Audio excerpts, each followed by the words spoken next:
From Hagee Ministries television studios today on The Difference, join us as Matt and Kendal Hagee conclude with the topic, Protecting Liberty, with our special guest, founder and president of First Liberty, attorney Kelly Shackleford.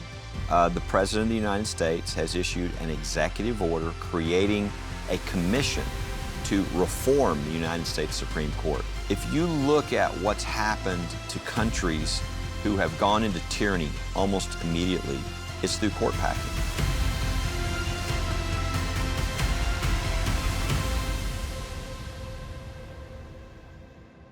Hello and welcome to The Difference. Kendal and I have been having a conversation with Kelly Shackleford, who is the lead counsel and founder of First Liberty Institute, the largest legal organization dedicated to defending religious freedom in the United States today. Kelly, thank you for being on The Difference. Tell us about First Liberty and how it became the organization that it is. Well, really goes back to when I was in high school. My gifts were in analytical thinking and speaking, which people said, well, that's an odd combination, because I thought, well, it seems like I should be a pastor or a lawyer. And people said, that's like a God or Satan choice, isn't it, to be a pastor or a lawyer? And I was like, no, there's some good lawyers out there. And I really felt God calling me to law, went to law school, got out, clerked for a federal judge, but really was struggling with what he wanted me to do. And I remember thinking, I had all the offers from the big law firms, and I thought, I just don't feel called to do that. And I remember thinking, well, what do you want to do? And I thought, well, God's shown me I should use my legal skills, but I'd love to use those to help pastors and churches and religious freedoms and our founding principles. And I'd even love to go to seminary. And I laughed because there was no paying job to do that. And two lawyers, two big partners, I'd never met these guys before, called me out of the blue. And we went to lunch, and they said, look, we started donating our time for religious freedom, and we're getting so many calls, it's hurting our ability to make a living. We were wondering, would you be willing to come on, do legal cases, help pastors, churches, religious freedoms, and our founding principles, and you can even go to seminary part-time. So it was like, you know, now being a little young and immature in my faith, I said, let me pray about it. Right? I mean, that was like, that wasn't the answer to prayer. And the next day I said yes, and they said, how much you need to live on? At the time, I was making $28,000 as a clerk for a federal court. They pitched in out of their pocket. We started a nonprofit, and 32 years later, First Liberty is now the largest legal organization in the country that all we do is religious freedom. Well, and you know, the Bible says that He'll give you the desires of your heart. Amen. And I know that to be true, especially when the desire of your heart is the desire of His. Amen. And the work that you're doing right now is so important, not only for people of faith in the United States today, but for future generations, because if we don't protect and defend those liberties now, we might not have them in the future. And you know, I didn't understand this back then, because you could never predict back then the kinds of cases we're having to fight and how many, right? But God knew He had to let us build an organization over many years to where it could be to the extent where it could handle what's happening. I mean, the strength and maturity of it. Yeah, 321 cases last year. I mean, there's no way I would even conceive that, right? But God knew we needed to grow. So slow growth is always healthier growth, Correct. right? That's right. And sustainable. So now we're doing stuff I never thought, but we're winning. I mean, we're winning over 90% of our cases every year for 22 years in a row. We've had 3 wins in the Supreme Court in the last 3 years alone. We've got another case we're about to argue that I think is going to be a strong win for religious freedom. That's December 8th. And we've got a case, a lot of people have been watching the Coach Kennedy case that I think most people expect the Supreme Court to take next year. So God is really blessing what we're doing, and I feel like it's a weird time because it's so dark in the country. Correct. And the attacks are so great. But it's like everywhere we go, God is ahead of us, and it's light, and it's victory, and it's winning. And I'm like, I almost feel guilty, but it's just God's favor. That's right. And so, I think that's an encouragement to all of us that if we'll just be faithful, even in the midst of darkness, God doesn't need all the other stuff. He's got enough light all of himself. Yeah, well, I mean, Jesus said it very clearly. He just said, shine. Amen. You know, let your light shine. And I think it's important for people to understand, basic civics understands the 3 branches of government. You have the executive, the judicial, and the legislative. but the wins and the victories that you're bringing to religious freedom are in the judicial branch. Right. That branch right now is something that the legislative and the executive branch are targeting so that they can turn it. It's something Absolutely. called court packing. Yes. And it's not just a statement that you get to hear about on the evening news. It's a real agenda that there is a group of people in the United States that want to see it become a reality, and it's been that way for a long time. Take a look at this video and you'll see what we mean. President Roosevelt clearly had the right to send to the United States Senate and the United States Congress a proposal to pack the court. But it was a bonehead idea. They'll know my opinion on court packing when the election is over. Now look, I know it's a great question. I'll put together a national commission of scholars, and I will ask them to come back to me with recommendations as to how to reform the court system. This is a live ball. Oh, it is a live ball. So we will figure out a way to get something done. Well, let's take a look and see. Everything is on the table. We're going to add 5, 6, 7, 10 seats to the court. Well, I think everything's on the table. Everything is on the table. All of those matters will be on the table. All options are on the table. And as I've said, everything is on the table. Presidents come and go. Supreme Court justices stay for generations.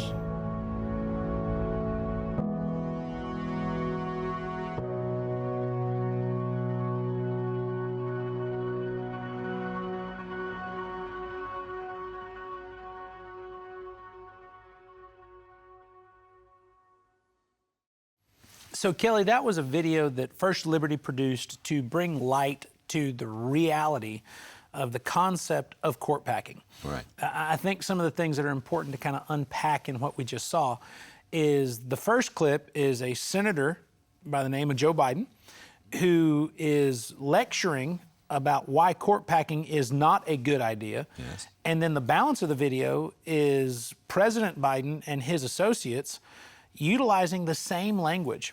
You know, how many times did they say it's on the table, it's on the table, it's on the table? What I know is if I'm walking with a group of people who are all saying the same thing, we all got the same memo at the same meeting. Yeah. So this is a very real agenda that people are trying to push through and make a reality. Yeah, I mean, let's look at what's happened since the video we saw. The President of the United States has issued an executive order creating a commission to reform the United States Supreme Court. I mean, just think of that.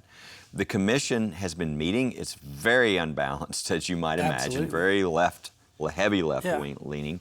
They've been meeting to look at reforming our whole court system, including our Supreme Court. A bill has been filed in the House to add 4 justices to the Supreme Court. Interesting. Right now, it's 6 conservatives and 3 liberals. What happens if you add 4 liberals to the 3 liberals? All of a sudden, it's 7-6 liberal, right? Another bill has been filed to add 203 lower court judges. Again, trying to unturn any of the people that Trump appointed.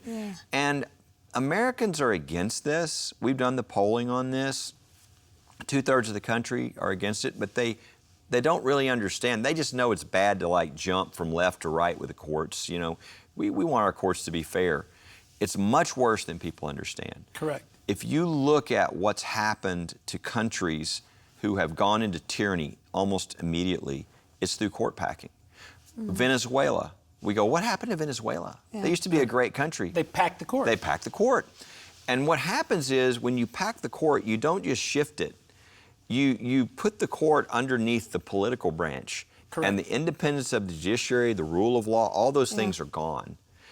Because now it's just a political body. Yeah. And you really don't have any constitutional rights at that point because whatever rights you have, let's say you think you have Second Amendment rights, you have whatever rights the majority party decides to let you keep because they can just add justices until they take them away. So it's incredibly dangerous. I think it's the one thing that if it happens in the United States, our country's over. And I don't say that kind of thing. No. And people think, well, it won't happen, will it? Well, the public is against it, 67, 68% of the country. But Democrats are in favor of it, the polling shows, by 63%. Yeah, in their own words, the video we just saw. All options are on the table. And they control the House, the Senate, and the presidency. And this is what I think catches people off guard. It doesn't take a constitutional amendment to do this, just a plain majority vote. So all the Democrats have to do is pass it out of the House, the Senate, and have the president sign it. And we have court packing. And again, I think our country doesn't recover. Now, this was tried in 1936-37 by FDR, one of the most popular presidents ever. At the time, he was so popular, the Democrats held 80 out of 100 Senate seats. Okay? Supermajority. Wow. So here's a guy that's popular, huge majority in the House and Senate. What happened? The American people, once they got educated as to what this was, they were averaging 1,000 letters a day into the Senate offices. This is in 1936, right? And before email. They rose up and they went against their own party, went against and stopped this. Mm-hmm. So this has been tried, but when people understand how bad and how dangerous it is, how it basically is throwing you into tyranny, they stopped it. So we're doing everything we can to educate people, because I think Democrats, Republicans, I don't care who you are, you don't want this. And so we created a website called supremecoup.com. Has all the information, the history from other countries. It has ways that you can educate other people, like little memes and things that you can put up so other people can see, oh, wow, Ginsburg said it was a horrible idea. Correct. Okay? Breyer says it's a horrible. So this is nonpartisan, but yet this literally could happen. The commission is meeting. They're going to issue their report and recommendation here in probably early November. And by the end of the year, it's feasible we could have this. Now, we're doing everything we can to make sure it doesn't happen, but people need to understand it's on the table. It's being fought out, and it's happening. There are bills filed. The whole thing is occurring right before our eyes right now. So that website again? Supreme Coup, and for those who don't know French, C-O-U-P, supremecoup.com. Supremecoup.com. Thomas Jefferson, one of the things that he said was on the front lines of liberty is an informed government, an informed citizen. You need to inform yourself by going to supremecoup.com and finding out more about this important issue. We'll be back with Kelly Shackleford in just a few moments. And there's so much more when we come back. And I've been saying this, but I think we're just at the beginning of this, but I really believe every American is about to have more religious freedom than they've ever had.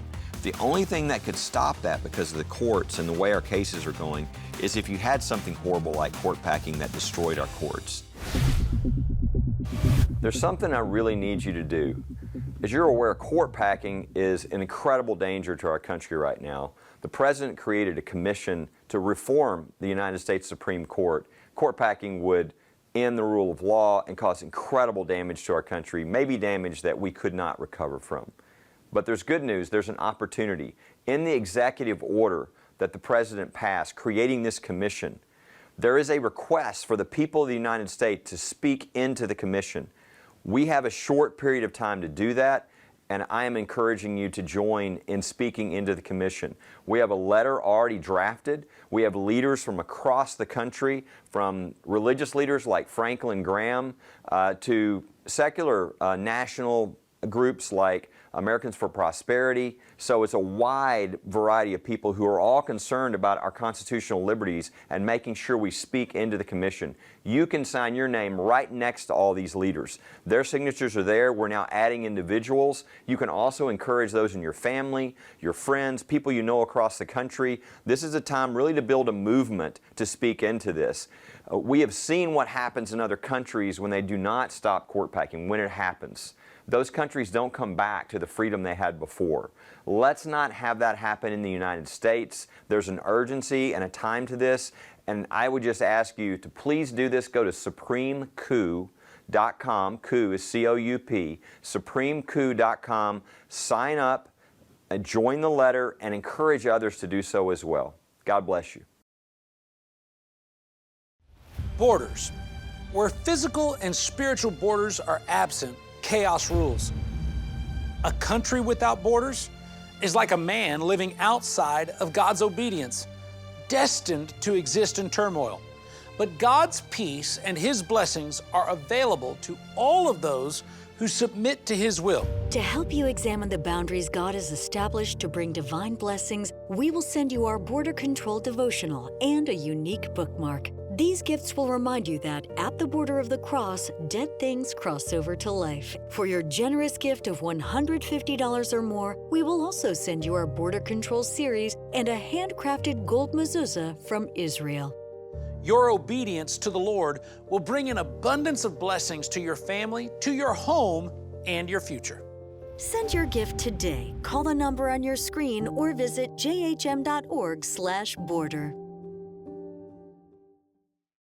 Come Alive 2022, April 29th through May 1st. Experience inspirational music, games, teachings, and authentic Texas hospitality featuring Pastor John and Diana Hagee, Pastor Matt and Kendal Hagee, best-selling author and international speaker John Bevere, Christian entrepreneurs the Benham Brothers, music by award-winning gospel singer CeCe Winans. This is an event you don't want to miss. For more information, call the number on your screen or visit jhm.org. Welcome back to The Difference. Our guest is Kelly Shackleford with the First Liberty Institute. Kelly, we were talking about the reality of a desire to pack the court. And most people would say, well, why would they want to? And the reality is they want ultimate control. You know, they're trying in so many different ways to control every aspect of our individual lives.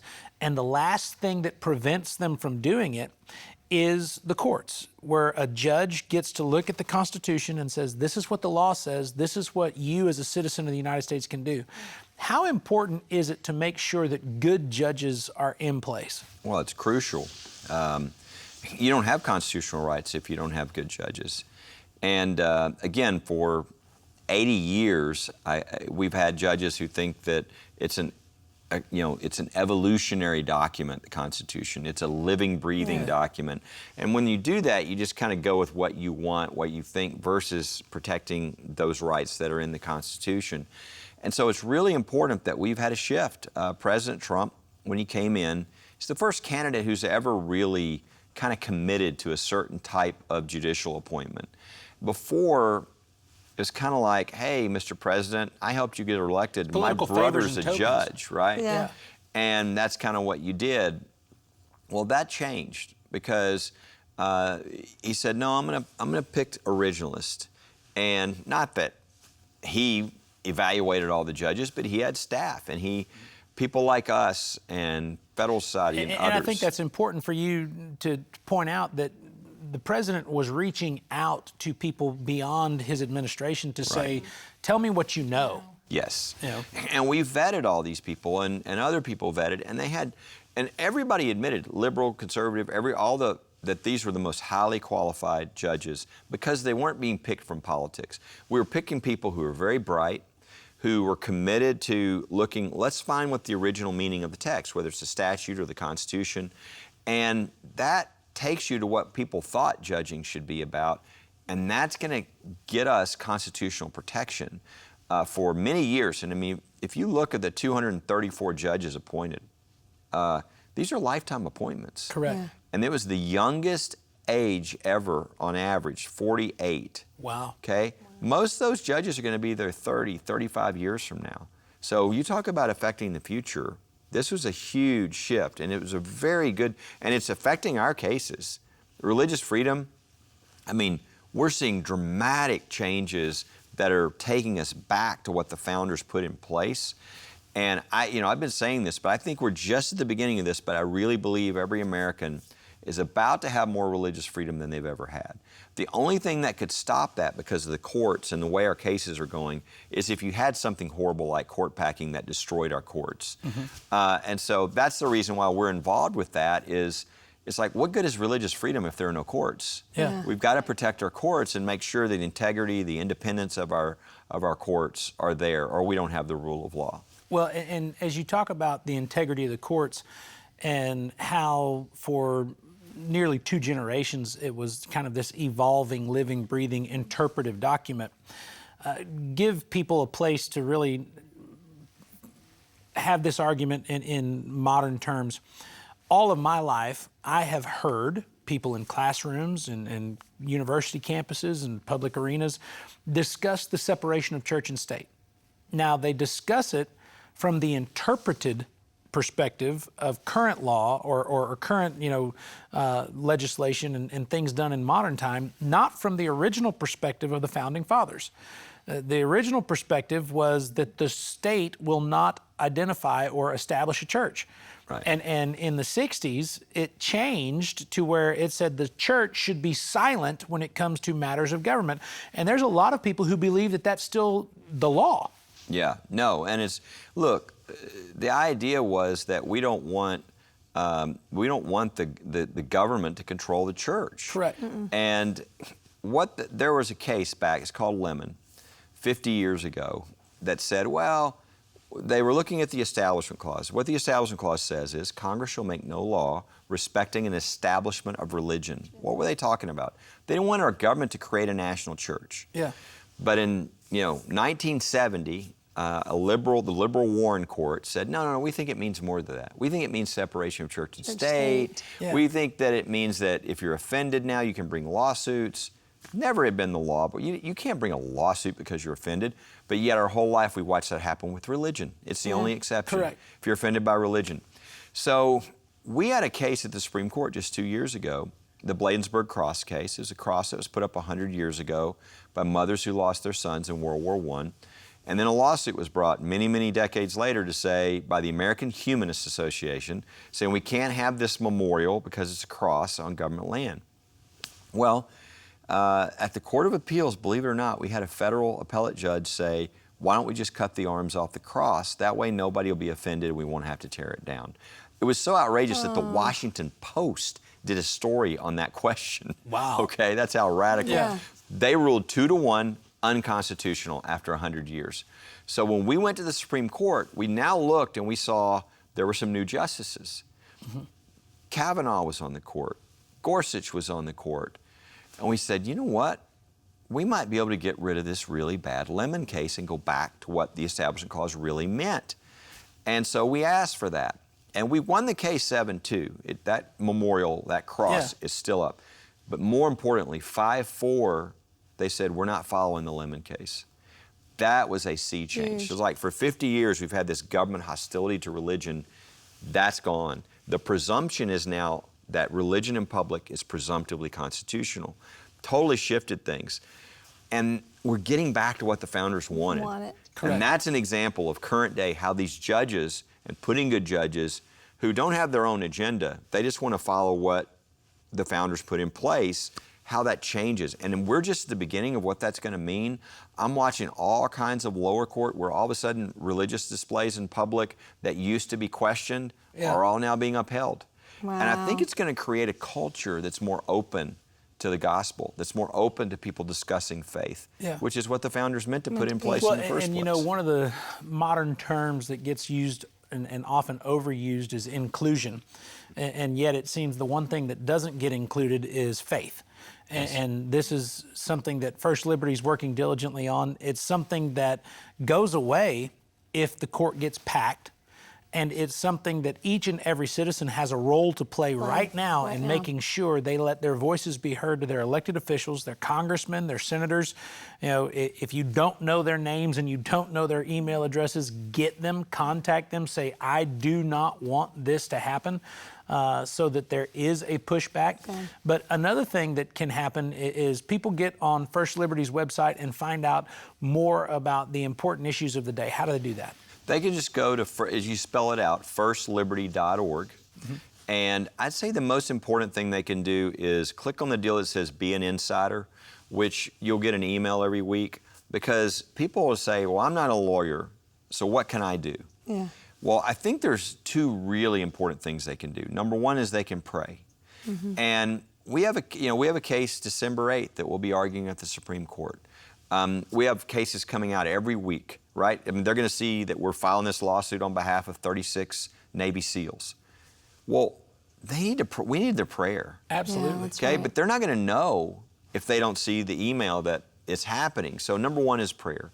Number two is they can educate other people. There's so many people that are scared because they're not sure they have the freedom to do things. Yeah, they're uninformed. And if we're winning these cases and if they're sharing that with other people, it's going to embolden people to be stronger and standing and speaking for their faith. So I would just say go to firstliberty.org, become a part of that. Obviously, they can support the work too. We help everybody free of charge. We're a nonprofit. But just we want to build the army because if we do, I think what is ahead is really positive. I mean, the turn that we're watching what God's doing with religious freedom is so encouraging, and I think we're just at the beginning. If you've watched Hagee Ministries for any length of time, you've heard Pastor Hagee say on a very regular basis that we have to use our freedom to protect our freedom, otherwise we're going to lose our freedom. Right now is a very important time for you to realize that you have a voice, and that voice has value in the fight for truth. I want you to go to firstliberty.org and find out more information and utilize the resources that are there, not only to defend your faith and your freedom, but tell others what they can do as well. I also want to invite you to visit Hagee Ministries as we have the opportunity to share more with you about how we're taking all the gospel to all the world and to every generation, especially at places like the Sanctuary of Hope. Take a look at this devotion to the sanctuary. The life of a child is precious in God's eyes, and the gift of life is something you can become a part of today. We at Hagee Ministries are offering you the opportunity to change the life of a child and mother by becoming a legacy partner. As a legacy partner, your monthly gift supports the Sanctuary of Hope, that is a one-of-a-kind safe haven that provides a home to single expectant mothers and offers resources that will enable them to find success in their communities.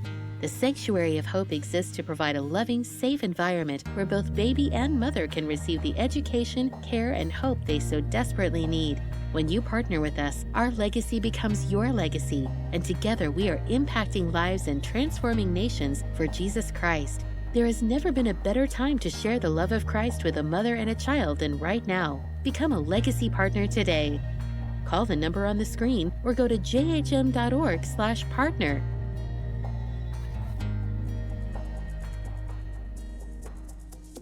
Here at Hagee Ministries, we're excited to announce our digital web platforms that provide you with live streaming services, special messages, and series, all through our video on-demand applications. Our Hagee Ministries channel app is now available on Apple TV, Amazon, and Roku streaming platforms. You can also watch our services live on your favorite social media channels, including YouTube, Facebook, or online at jhm.org/watch. Jesus Christ said, "You shall know the truth, and the truth shall set you free." Here in the United States of America, the truth is we have the freedom of religion, the right to assemble, and the freedom of speech. If you do not use that freedom to defend our freedom, we may lose our freedom. I want to thank Kelly Shackleford and the First Liberty Institute for all that they do to protect our freedoms today and instill them for the future. I want to thank you for joining Kendal and I here on The Difference. We look forward to seeing you again very soon.